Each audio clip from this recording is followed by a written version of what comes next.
మునుగోడు నియోజకవర్గ వ్యాప్తంగా బెల్ట్ షాపుల నియంత్రణపై ప్రత్యేక దృష్టి పెడుతున్నామని ఎమ్మెల్యే కోమటిరెడ్డి రాజగోపాల్ రెడ్డి అన్నారు. నెల రోజుల వ్యవధిలో నియోజకవర్గ పరిధిలో గ్రామాలలో ఇప్పటివరకు దాదాపు 90% బెల్ట్ షాపులు మూతపడ్డాయని చెప్పారు. పెండింగ్ లో ఉన్న ప్రాజెక్టులతో పాటు నియోజకవర్గ వ్యాప్తంగా ఉన్న సమస్యల పరిష్కారం కోసం కృషి చేస్తా అన్నారు రాజగోపాల్ రెడ్డి. కేబినెట్ విస్తరణలో తనకు మంత్రి పదవి వస్తుందని ఆశాభావం వ్యక్తం చేస్తున్న మునుగోడు ఎమ్మెల్యే కోమటిరెడ్డి రాజగోపాల్ రెడ్డితో మా ప్రతినిధి చంద్రశేఖర్ ఫేస్ టు ఫేస్.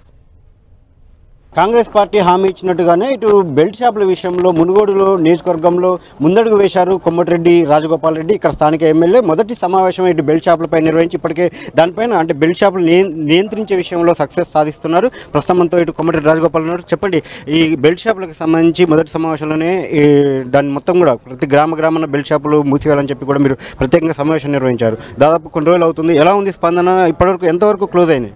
అంటే మేము ప్రత్యేకంగా బెల్ట్ షాపుల గురించి నేను సమావేశం పెట్టుకోలేదు. మొట్టమొదటిసారి గెలిచిన తర్వాత డిసెంబర్ 10వ తారీఖు నాడు మునుగోడు నియోజకవర్గంలో మా ముఖ్య నాయకులందరూ కార్యకర్తల సమావేశం పెట్టుకోవడం జరిగింది. అందులో మొట్టమొదటిగా మాకు అనిపించింది ఏంటంటే మనం ఈ నియోజకవర్గాన్ని అన్ని రంగాల్లో అభివృద్ధి చేయాలి. తప్పకుండా మనం ఈ ప్రభుత్వం వచ్చింది కాబట్టి మన అందరి సహకారంతో, మా నాయకుల కార్యకర్తల సహకారంతో మనం గెలిచినాం. వాళ్ళందరి సహకారంతో నియోజకవర్గాన్ని అభివృద్ధి చేద్దాం.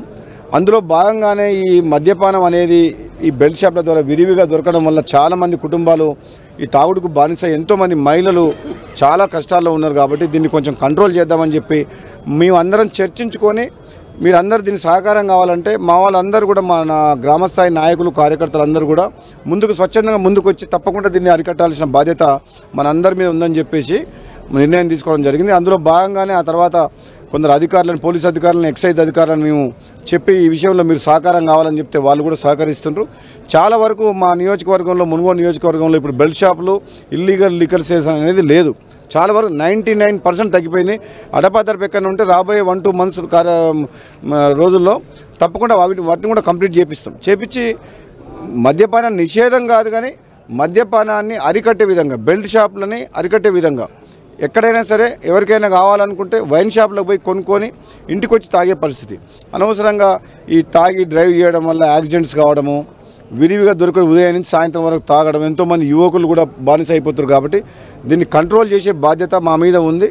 ఇక్కడ సాగునీటి పరంగా కార్యక్రమాలు పెండింగ్లో ఉన్నాయి. అదేవిధంగా చాలా అభివృద్ధి కార్యక్రమాలు పెండింగ్లో ఉన్నాయి. సో కోమటిరెడ్డి రాజగోపాల్ రెడ్డి మార్క్ ఎలా ఉండబోతుంది? ప్రణాళికాబద్ధంగా ఒక 5 ఏళ్ల కాలంలో, ఒక 5 years టర్మ్లో ఇమీడియట్గా చేయాల్సిన పనులు ఏమున్నాయి ప్రయారిటీలో, ఇరిగేషన్ ప్రాజెక్ట్స్ కానీ ఏది కానీ, ఈ పెన్షన్లు, రేషన్ కార్డు విషయంలో కానీ, సంక్షేమ పథకాలు ఏదైతే పేదలకు అందాల్సిన